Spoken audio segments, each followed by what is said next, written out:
हाँ, hello guys. आज हम स्टार्ट करने वाले हैं हमारा फर्स्ट वीडियो इस चैनल पर।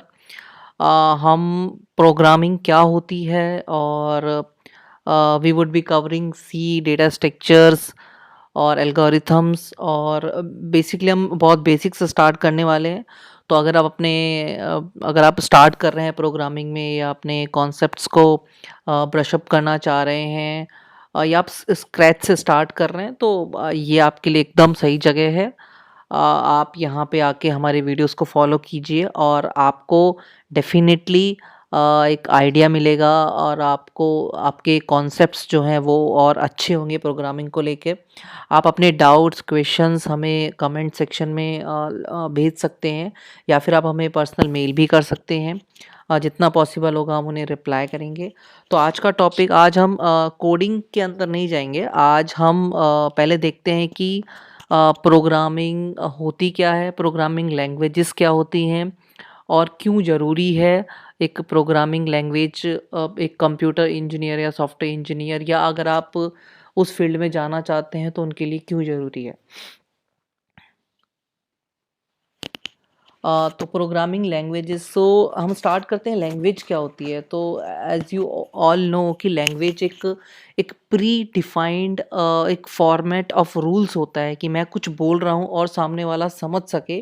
तो हम दोनों को वो लैंग्वेज या वो प्री डिफाइन ऑफ रूल्स आने चाहिए ताकि अगर मैं कोई सेंटेंस किसी भी लैंग्वेज में बोल रहा हूँ, suppose I am saying I am going to school in English, तो सामने वाले को इंग्लिश आनी चाहिए, उसको वो सेंटेंस समझ में आना चाहिए, उसका ब्रेन उस सेंटेंस को डिकोड कर लेना चाहिए कि ये सामने वाला कहना क्या चाह रहा है।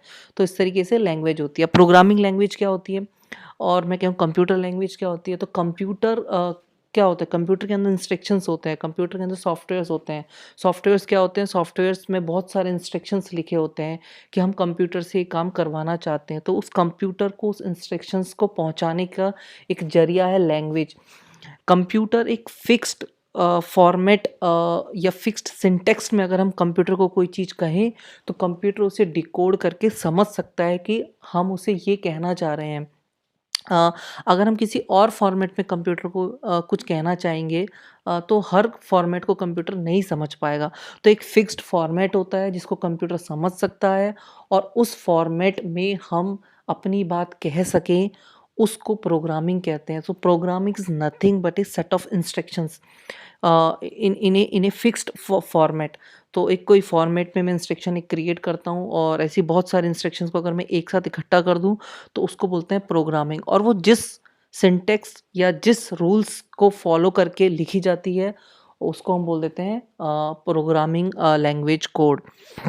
तो यहाँ पे एक बहुत ही कैच करने वाली बात है कि कंप्यूटर को केवल 0 और 1, और मैं कहूँ बाइनरी कोड जिसमें 0 और 1 होते हैं, कंप्यूटर को केवल वही चीज़ समझ में आती है।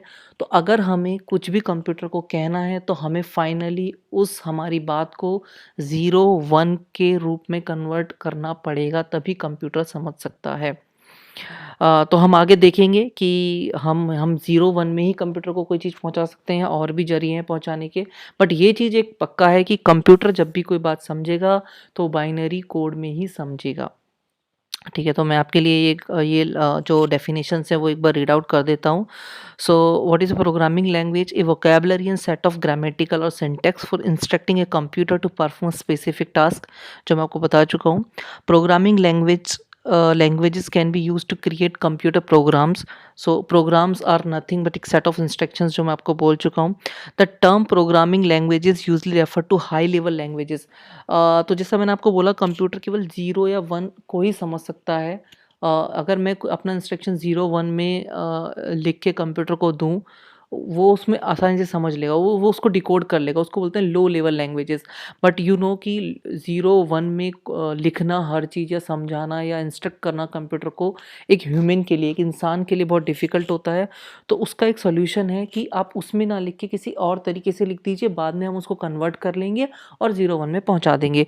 तो इसलिए लो लेवल के अलावा हाई लेवल लैंग्वेजेस भी होती हैं, इसको हम आगे देखते हैं डिटेल से। लेकिन यहाँ पे जब भी मैं या कोई भी कहीं भी प्रोग्रामिंग लैंग्वेजेस बोलता है तो वो 0 1 वाली लैंग्वेज को नहीं बोलता है, वो एक हाई लेवल लैंग्वेजेस बोलता है, जैसे कि सी, सी प्लस प्लस, बेसिक, जावा, बहुत सारे आपने आपने नाम सुने होंगे, सारी हाई लेवल लैंग्वेजेस होती हैं। Programming languages are artificial notion language create or developed to be used in preparing coded instructions on computer for later execution by the computer. Each programming languages comes handy with its own translator, interpreter और compiler.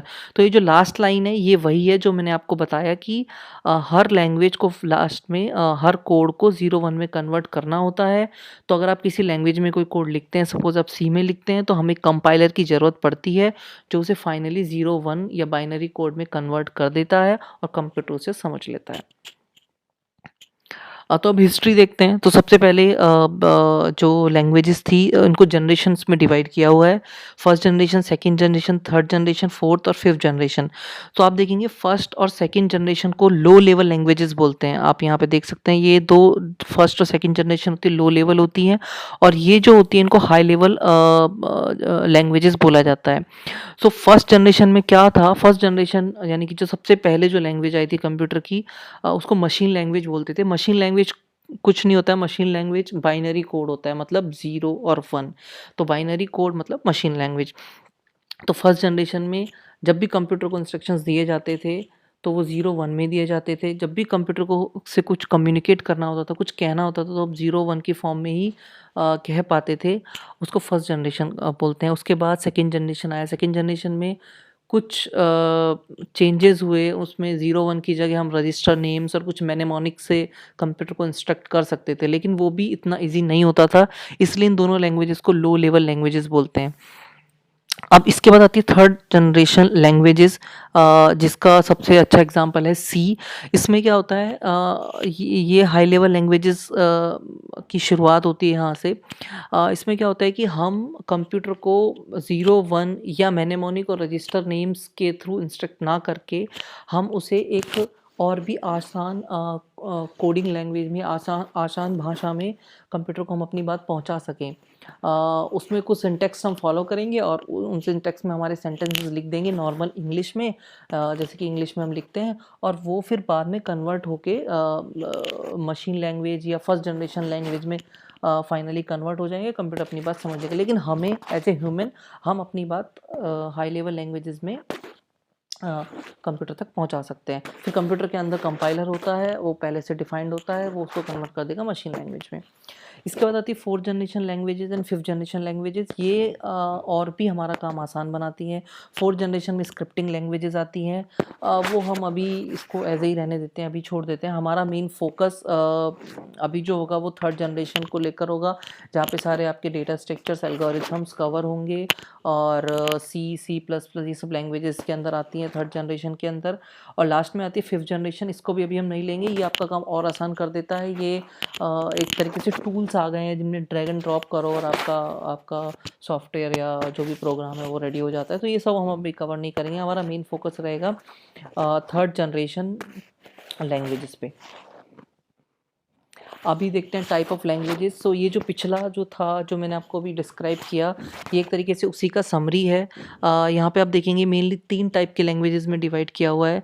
Machine language जो कि first generation, assembly language, then high level language. तो machine language मैं आपको पहले बता चुका हूँ, 0 1 ये आप यहाँ पे देख सकते हैं।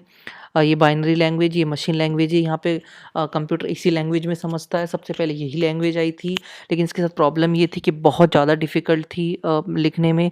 तो उसके बाद असेंबली लैंग्वेज है। असेंबली लैंग्वेज आप अभी फ़िलहाल के लिए इस डायग्राम में यहाँ पे आप अज्यूम कर सकते हैं कि यहाँ पे असेंबली कोड है, असेंबली लैंग्वेज में है, और उसको फाइनली किसी असेंबलर के थ्रू हम मशीन में कन्वर्ट कर सकते हैं और कंप्यूटर समझ सकता है। तो उसमें क्या होगा, हम इस वाली लैंग्वेज में, असेंबली लैंग्वेज में अपना कोड लिख सकते हैं। फिर आती है high level languages. High level languages में जैसे कि सी प्लस प्लस, यहाँ पे एक C++ का छोटा सा स्नैपशॉट लिया हुआ है। हम अपनी कुछ इंस्ट्रक्शंस कंप्यूटर को पहुँचाना चाहते हैं। तो ये जो हाई लेवल लैंग्वेजेस हैं, ये कंपाइलर के थ्रू एक्चुअली कंपाइलर के थ्रू भी ऑब्जेक्ट कोड में कन्वर्ट होती हैं। फिर ऑब्जेक्ट कोड से भी फिर एक और टूल या फिर लिंकर के थ्रू फाइनली मशीन लैंग्वेज या बाइनरी कोड में कन्वर्ट होती हैं, जिन्हें कंप्यूटर समझ सकता है। लेकिन यहाँ देखिए आप, यहाँ पे कितना इजी हो जाता है आपके लिए लिखना। हमें जो भी कोड करना है, जो भी इंस्ट्रक्शंस देने हैं, हम अपना इंस्ट्रक्शंस यहाँ पे हाई लेवल लैंग्वेज में और सी लैंग्वेज में आसानी से दे सकते हैं। आसान मैं इसलिए बोल रहा हूँ, व्हेनेवर आई से आसान मतलब कि I am comparing with this machine language और असेंबली लैंग्वेज, तो यहाँ काफ़ी ईज़ी हो जाता है। यहाँ से आप सीधा यहाँ पे आप सीधा अपना कोड डाल सकते हैं, फिर कंपाइलर उसको टेक केयर करेगा और उसके बाद जो भी टूल्स हैं डाउन द लाइन वो फाइनली इसको बाइनरी लैंग्वेज में कन्वर्ट कर लेंगे और कंप्यूटर आसानी से समझ सकता है। अभी मशीन लैंग्वेज, जैसा कि मैंने आपको बताया, machine language is a collection of binary digits और bits that computer reads and interprets. So machine language are only languages understood by computer. So computer can understand only machine language. तो ये एक बहुत ही मैं बोलूँगा एक स्टेटमेंट है जो आपको हमेशा दिमाग में रखना है। आप किसी भी लैंग्वेज में कोड लिखें, फाइनली उसको मशीन लैंग्वेज में कन्वर्ट करना पड़ेगा ही या बाइनरी कोड में कन्वर्ट करना पड़ेगा ही। मैं आपको पहले बता चुका हूँ कि वो अलग टूल्स हैं, अलग यूटिलिटीज़ होती हैं, कंपाइलर, इंटरप्रेटर जो भी है, आपको उनकी टेक केयर करने की ज़रूरत नहीं है अभी। अगर आप किसी भी प्रोग्रामिंग लैंग्वेज में सपोज़ सी में अपना कोड लिख रहे हैं, बट वो फाइनली कन्वर्ट होगा। हाँ, तो इसके साथ ड्रॉबैक क्या है, क्योंकि while easily understood by computers, machine languages are almost impossible for human to use because they consist entirely of numbers. So जैसा कि मैंने आपको बताया, ह्यूमंस के लिए, इंसानों के लिए बहुत ज़्यादा डिफ़िकल्ट होता है मशीन लैंग्वेज में लिखना, तो इतना ईजी नहीं है। तो इसका सॉल्यूशन क्या था, असेंबली लैंग्वेज आई। ये सेकंड जनरेशन लैंग्वेजेस, जब लोगों को लगा कि नहीं वो मशीन लैंग्वेज में लिखना इतना ईजी नहीं है, तो फिर असेंबली लैंग्वेजेस में क्या करते हैं हम, कुछ मेनेमोनिक यूज़ करते हैं, कुछ रजिस्टर्स के नाम हमें याद रखने होते हैं, हमें थोड़ा हार्डवेयर की नॉलेज होनी चाहिए, तो इसलिए असेंबली लैंग्वेज भी इतना पॉपुलर नहीं हो पाया। ऑब्वियसली ये मशीन लैंग्वेज से ईजी था इसमें कोड लिखना, लेकिन इतना ईज़ी नहीं था। और जब हम इसमें कोड लिखते हैं तो असेंबलर होता है, वो उसको मशीन लैंग्वेज में फिर से कन्वर्ट करता है। तो यहाँ पे आप एग्जांपल देख सकते हैं, अगर मशीन लैंग्वेज का ये इंस्ट्रक्शन है और मुझे असेंबली लैंग्वेज में लिखना है, तो ये एक मेनेमोनिक है मूव, और ये कुछ वैल्यूज़ हैं जो मुझे लिखनी है। अ आप इसका डिस्क्रिप्शन देख सकते हैं। But finally this is also a low level language. ये भी एक हाई लेवल लैंग्वेज का एक तरीके से दर्जा नहीं प्राप्त कर पाई, क्योंकि यहाँ भी इतना ईज़ी नहीं होता है कोड लिखना। तो फिर फाइनली सॉल्यूशन आता है हाई लेवल लैंग्वेजेस। सो हाई लेवल लैंग्वेजेस मैं आपको बता ही चुका हूँ, मैं आपको एक बार ये रीड आउट कर देता हूँ statements. High level languages allows us to write computer using instructions resembling everyday spoken languages like print, if, while, which are then translated into machine languages to be executed। तो high level में आप जैसे कि print हम daily आमतौर की भाषा में यूज़ करते हैं, इफ़, वाइल नॉर्मल इंग्लिश में हम यूज़ करते हैं, उन सब में हम अपना कोड लिख सकते हैं। फाइनली वो मशीन लैंग्वेज में कन्वर्ट हो जाएगा। Program written in the high level language to be translated into machine language. Okay, ये we have already discuss this। Some programming languages use a compiler to perform this translation and other uses interpreter। ये एक बहुत important चीज़ है, इसको हम आगे भी देखेंगे कि या तो कंपाइलर या फिर इंटरप्रेटर, या तो हमें कंपाइलर चाहिए होता है या फिर हमें इंटरप्रेटर चाहिए होता है हमारी हाई लेवल लैंग्वेज कोड को मशीन लैंग्वेज में कन्वर्ट करने के लिए। हाई लेवल लैंग्वेज इंस्ट्रक्शन को मशीन लेवल 0-1 में कन्वर्ट करने के लिए, बाइनरी कोड में कन्वर्ट करने के लिए एक टूल की ज़रूरत होती है, या तो कंपाइलर होता है या फिर इंटरप्रेटर होता है। दोनों में क्या डिफरेंस होता है हम आगे देखेंगे। और ये एग्जांपल्स मैं आपको पहले भी दे चुका हूँ, सी, सी प्लस प्लस, जावा, बेसिक, कोबोल, पाइथन, ये सब जितने आपने नाम सुने हैं ये सब हाई लेवल लैंग्वेजेस के हैं। और ये हाई लेवल लैंग्वेजेस बहुत ज़्यादा पॉपुलर हो गई हैं। अभी कोई असेंबली या मशीन लैंग्वेज में ना कोई कोड लिखना चाहता है, ना कोई कोड लिखता है। एक बार वहाँ पे कंपाइलर और इंटरप्रेटर एक बार टूल सेट हो जाते हैं किसी भी लैंग्वेज के लिए, उसके बाद आपको टेक केयर करने की आपको ज़्यादा सोचने की ज़रूरत नहीं है। अपना कोड आप हाई लेवल लैंग्वेज में आराम से लिख सकते हैं। जल्दी से कंपैरिजन देख लेते हैं मशीन लैंग्वेज, असेंबली लैंग्वेज और हाई लेवल लैंग्वेजेस का। तो एक कंपैरिजन है वो दो चीज़ों पे बेस्ड है। एक तो टाइम टू एग्जीक्यूट, की एग्जीक्यूट करने में किसी भी इंस्ट्रक्शन को कंप्यूटर कितना टाइम ले रहा है, और टाइम टू डेवलप मीन्स हम जब कोड लिख रहे हैं, प्रोग्राम बना रहे हैं, हमें कोई असाइनमेंट मिला या हमें कोई प्रोग्राम बनाना है कंप्यूटर के लिए, हमें कोई सेट ऑफ इंस्ट्रक्शंस बनाने हैं, तो वो किस तरीके से वो उसमें कितना टाइम लग रहा है उसके बेस पे। तो ऑब्वियसली मशीन लैंग्वेज में टाइम टू एग्जीक्यूट है वो बहुत कम लगता है, क्योंकि डायरेक्ट 0-1 होते हैं, कंप्यूटर आसानी से समझ जाता है, कंप्यूटर को वेट नहीं करना पड़ता है किसी और लैंग्वेज से उसे मशीन में कन्वर्ट या 0-1 में कन्वर्ट होने का, तो इसलिए टाइम ऑफ एग्जीक्यूशन बहुत कम होता है मशीन लैंग्वेज में। असेंबली लैंग्वेज में उससे थोड़ा ज़्यादा होता है क्योंकि मैनेमोनिक्स को कन्वर्ट करना पड़ता है 0-1 से, जो कि एक असेंबलर करता है, इसलिए उसमें टाइम टू एग्जीक्यूट थोड़ा ज़्यादा होता है मशीन लैंग्वेज से। हाई लेवल लैंग्वेजेस में और ज़्यादा होता है क्योंकि और हाई लेवल होती हैं और उनके लिए और ज़्यादा टूल्स, कंपाइलर, फिर लिंकर वगैरह चाहिए होते हैं उनको फाइनली कन्वर्ट करने के लिए मशीन लैंग्वेज में। और time to develop, time to execute का एकदम उल्टा होता है। मशीन लैंग्वेज में हमें समझ ही नहीं आता है क्या चल रहा है, 0-1 बहुत डिफिकल्ट होता है, तो उसको किसी प्रोग्राम को बनाने में बहुत टाइम लगता है। असेंबली लैंग्वेज में कम टाइम लगता है कंपेयर टू मशीन लैंग्वेज, लेकिन compare to high level language ज़्यादा टाइम लगता है। और हाई लेवल लैंग्वेज में सबसे इजी होता है आज के टाइम में कोडिंग करना, बनाना, किसी भी चीज़ को डेवलप करना, किसी भी प्रोग्राम को डेवलप करना। अभी हमारा ये आज का जो लास्ट टॉपिक है प्रोग्राम है। मैं बहुत देर से प्रोग्राम प्रोग्राम बोलता जा रहा हूँ कि इस लैंग्वेज का प्रोग्राम है, इसको मशीन में कन्वर्ट करना है या कुछ। तो प्रोग्राम होता क्या है? जैसा कि मैं पहले भी बोल चुका हूँ, एक सेट ऑफ इंस्ट्रक्शंस। मुझे कंप्यूटर से कुछ काम करवाना है, वो एक इंस्ट्रक्शन है। मुझे कंप्यूटर से बहुत सारे काम करवाने हैं। मुझे मुझे इट्स लाइक कि मुझे कंप्यूटर को इंस्ट्रक्ट करना है इन ए वे कि कंप्यूटर कुछ कंटिन्यूअसली कुछ चीज़ परफॉर्म कर पाए कुछ। तो मुझे एक इंस्ट्रक्शन से काम नहीं होगा, राइट? मुझे सेट ऑफ इंस्ट्रक्शंस देने होंगे जिसमें बहुत सारी चीज़ें होंगी, जैसे कि मुझे इस रजिस्टर वैल्यू को, अभी के लिए आप सुन लीजिए, रजिस्टर्स हम बाद में कवर करेंगे। इस एक रजिस्टर से इस वैल्यू को इसमें कॉपी करना है, फिर उसको वहाँ से डिलीट करना है, वहाँ वहाँ पे मूव करना है। तो बहुत सारे इंस्ट्रक्शंस होते हैं एक छोटे से काम को करवाने के लिए। तो सेट ऑफ इंस्ट्रक्शंस को ही हम प्रोग्राम बोल देते हैं। Without program computers are useless. So computer क्या होता है? कंप्यूटर में एक प्रोसेसर होता है जो कि सारे 1 बाय 1 इंस्ट्रक्शंस को एग्जीक्यूट करता है। उन सेट ऑफ इंस्ट्रक्शंस को हम प्रोग्राम बोलते हैं, और ऐसे बहुत सारे प्रोग्राम मिलके सॉफ्टवेयर बनाता है। तो हम बोलते हैं कंप्यूटर सॉफ्टवेयर्स को एग्जीक्यूट करता है। तो अगर प्रोग्राम ही नहीं होंगे, अगर सॉफ्टवेयर्स ही नहीं होंगे, तो computers are useless. A program is like recipe. तो ये बहुत ही अच्छा एग्जांपल है। अगर हमें सपोज़ हमें कुछ बनाना है, हमें कुछ सब्जी बनाना है, हमें कोई भी डिश बनानी है, तो उसके लिए जो एक रेसिपी होती है, जो कैसे ऐसे इस तरीके से बनाना है, हम एक तरीके से लिख के रख लेते हैं, राइट? तो वही एक तरीके से कंप्यूटर में अगर हमें कुछ बनाना है, हमें कुछ कुछ चीज़ करके देना है, कुछ सॉफ्टवेयर ये बना के देना है, कुछ करके देना है, तो उसको किस तरीके से बनाना है, किस तरीके से कंप्यूटर को बताना है, तो लाइन बाय लाइन जो इंस्ट्रक्शंस होती हैं, उनको हम प्रोग्राम कह सकते हैं।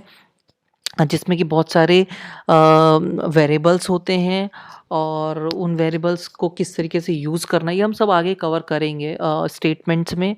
वो सब प्रोग्राम के अंदर आता है। अभी जब मैं प्रोग्राम बोल रहा हूँ तो हाई लेवल, ऑब्वियसली मैं हाई लेवल प्रोग्रामिंग लैंग्वेजेस की बात कर रहा हूँ। तो मैंने एक प्रोग्राम लिख लिया, मैंने एक कोड लिख लिया, मैंने एक सी में एक कोड लिख लिया छोटा-सा। अब मैं चाहता हूँ कंप्यूटर में एग्जीक्यूट हो, तो कंप्यूटर में एग्जीक्यूट करने के लिए मुझे मशीन लैंग्वेज में उसको कन्वर्ट करना है। तो ये कन्वर्जन 2 तरीके से हो सकता है, कंपाइल द प्रोग्राम और इंटरप्रेटर द प्रोग्राम। तो कुछ लैंग्वेजेस में कंपाइलर यूज़ होता है, कुछ लैंग्वेजेस में इंटरप्रेटर यूज़ होता है। तो कंपाइलर क्या करता है? कंप्यूटर कंपाइलर जो होता है वो सोर्स कोड मतलब जो हमारा कोड जो मैंने लिखा है, जो सी लैंग्वेज का जो कोड है, उसको ऑब्जेक्ट कोड में कन्वर्ट करता है। ये हम पहले भी देख चुके हैं, अगर आप यहाँ पे देखेंगे तो।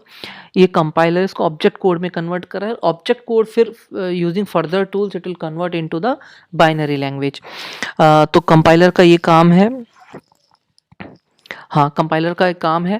इसके बाद अगर आप देखेंगे कि इंटरप्रेटर का भी एक्चुअली इसी तरीके का ही काम होता है, लेकिन डिफरेंस दोनों में ये होता है कि जितना भी कोड है उसमें बहुत सारे इंस्ट्रक्शंस होंगे ऑब्वियसली। अगर उस कोड को एक साथ ट्रांसलेट कर लें, मतलब कंपाइलर क्या करता है? Compiler reads the whole source code और program and translate it into complete machine code. यानी एक साथ सारे इंस्ट्रक्शंस को, पूरे प्रोग्राम को एक साथ अगर मशीन कोड में कन्वर्ट कर ले और उसको एक फाइल में रख दे, जिसको ओबीजे फाइल भी बोलते हैं, तो वो कंपाइलर का काम है। लेकिन इंटरप्रेटर किस तरीके से डिफरेंट है? Interpreter reads the source code one instruction और line at time, convert it into machine code and execute it. तो कंपाइलर ने क्या किया? पूरा की पूरा एक साथ कन्वर्ट कर लिया पूरा जितना भी हमारा सी कोड था, सोर्स कोड था, उसको मशीन कोड में कन्वर्ट करके एक फ़ाइल में स्टोर करके रख दिया, कंप्यूटर उसे एग्जीक्यूट करता रहेगा। इंटरप्रेटर क्या करता है? Interpreter one by one instructions लेता है हमारे सोर्स कोड से, हमारे कोड से, और उनको कन्वर्ट करता है उसको, और फिर कंप्यूटर को बोलता है नाउ यू एग्जीक्यूट। तो इस तरीके से दोनों में डिफरेंस है। तो हाई लेवल लैंग्वेज सी, जो कि बहुत ही मुझे बहुत इंटरेस्ट आता है ये सब कोडिंग और इस सब में, जो कि हमारी नेक्स्ट वीडियो से स्टार्ट होने वाली है। नेक्स्ट वीडियो से हम सी लैंग्वेज से स्टार्ट करेंगे, और सी लैंग्वेज, और बेसिकली सी तो एक जरिया है। अगर आप हमारे वीडियोस फॉलो करेंगे तो आप जो भी डेटा स्ट्रक्चर्स या जो भी एल्गोरिथम्स हम कवर करने वाले हैं, आप किसी भी लैंग्वेज में, क्योंकि लैंग्वेजेस कुछ नहीं होती है, लैंग्वेजेस में बस सिंटैक्स अलग होता है, एक तरीका होता है, एक फॉर्मेट अलग होता है। लेकिन उनको जो जो कॉन्सेप्ट्स होते हैं, जो एल्गोरिथम्स होती हैं, जो प्रोग्राम लिखने का जो जो जो मेथड्स होते हैं, वो हम सब में अप्लाई कर सकते हैं। तो नेक्स्ट वीडियो से हम ये स्टार्ट करने वाले हैं। हमारा आप लोगों को जब भी कोई एग्जांपल देना होगा तो मोस्टली हम ट्राई करेंगे कि वो सी में एग्जांपल रहे, और सी के और या डेटा स्ट्रक्चर्स के जितने भी टॉपिक्स हैं हम उनको कवर करने की कोशिश करेंगे। प्लीज़ हमारे साथ बने रहिए, और नॉलेज शेयर करते रहेंगे, ज्ञान बांटते रहेंगे। So thank you so much. और ये हमारा फर्स्ट वीडियो था। आई होप आपको ये अच्छा लगा होगा, आपको कुछ अच्छा सीखने को मिला होगा, और इसे अपने फ्रेंड्स के थ्रू भी सब्सक्राइब कीजिए, फ्रेंड्स को बताइए, उनको सब्सक्रिप्शंस के लिए बोलिए। Thank you so much. आज के लिए बाय बाय।